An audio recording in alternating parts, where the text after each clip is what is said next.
yo siempre le pido a la gente que se acuerde de los romanos, porque recuerden que los romanos consideraban diversión ver cómo un ser humano era consumido por un león. Eran psicópatas. Y nuestros gobernantes modernos todo el tiempo nos dicen que los romanos eran lo máximo, que Sí. tenemos que estar muy orgullosos de que descendemos de los romanos y que el imperio romano era una maravilla y bla, bla, bla. Deténganse a pensar lo que les están diciendo. Les están diciendo que unos locos de manicomio que tenían océanos de esclavos y que pensaban que ir a ver cómo un león se come a un ser humano o cómo dos seres humanos son forzados a combatir a muerte, que eso para ellos eso era como ir al cine. Y esos desquiciados son defendidos y honrados y celebrados por todo el sistema educativo occidental, Lo mismo con los griegos, ¿cierto? que eran otros psicópatas. Wow. Los griegos en Atenas, nos hablan de Atenas y nos dicen que Atenas supuestamente era un lugar genial porque eran demócratas. Y lo que no te enfatizan es que casi todo mundo en Atenas era un esclavo. Los que votaban eran un puñado de gente en la clase gobernante, Wow. que eran los dueños de todos los esclavos, que eran los ciudadanos griegos. Entonces confunden a la gente con estas palabras, porque en el mundo moderno, ciudadano, pues es cualquiera que está en el territorio del Estado, porque nosotros vivimos en un mundo judaizado, en donde todos somos iguales ante la ley.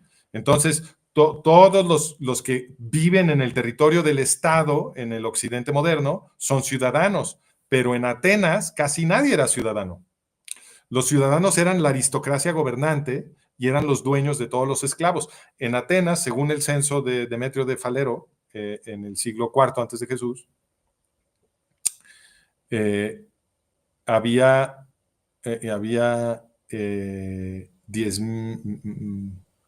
20,000 ciudadanos, luego como 11,000 metecos, que eran los como entre ciudadano y esclavo, ¿no? Eran como semi-esclavos o semi-libres, como lo quiera uno decir.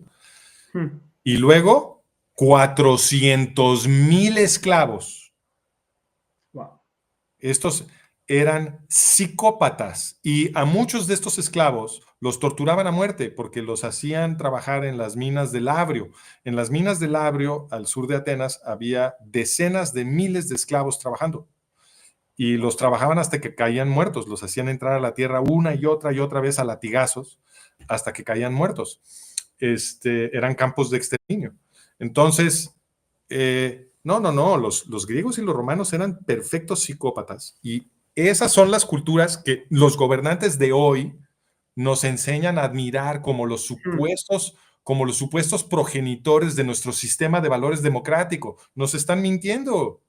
Y lo que están ocultando es que nuestro sistema de valores democráticos es una consecuencia de la Biblia hebrea. El empuje político revolucionario para transformar Occidente comienza en el medioevo. En el medioevo son movimientos gigantescos de cristianos que cuando tradujeron la Biblia a los idiomas europeos, se radicalizaron políticamente. La iglesia no les permitía leer la Biblia porque la iglesia se preocupaba de que sucediera esto. Y entonces cuando estos cristianos medievales, en contra de las leyes de la iglesia y de los reyes europeos, de todas maneras traducen la Biblia para leerla, lo que estaban leyendo era 80% Biblia hebrea. Y eso fue lo que leer sobre el éxodo y la revuelta de esclavos israelitas y las leyes para proteger a los esclavos liberados, todo eso fue lo que los radicalizó y ahí empieza el camino occidental hacia la libertad, porque la gente leyó la Biblia y en vez de explicarnos eso, nos cuentan este cuento de que supuestamente aprendimos la democracia y la libertad y la igualdad, etcétera, de los griegos. Por favor, los griegos, a ver, vayan a leer Política de Aristóteles, su obra maestra de ciencia social. Aristóteles defiende la teoría de que los esclavos son esclavos por naturaleza y que los griegos tienen derecho a aplastarlos. Wow. Ese era el sistema de valores griego, que por supuesto se lo heredaron a los romanos.